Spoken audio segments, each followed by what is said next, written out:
shi da matar shi. To, ikon Allah. Shi kenan kuma kika tasa su kina musu kuka. Ga ki sarkin kuka mai hawayen banza ko? Wani irin cuta ne? Same case ne da case ɗin su Sadiya da mijinta. Kadda in ce irin laluran da ta kashe auren Sadiya. To ai wannan ne ba wani abu bane, abu ne mai sauki.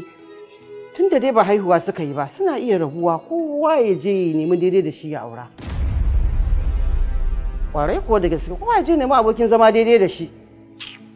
Wannan abin bai shafe ki ba, ni na ɗauka ma wani abin da ya shafe ki ne, Asiya.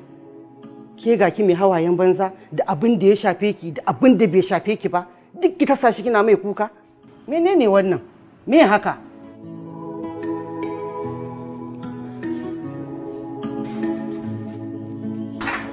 Ya shafe ni, Umma.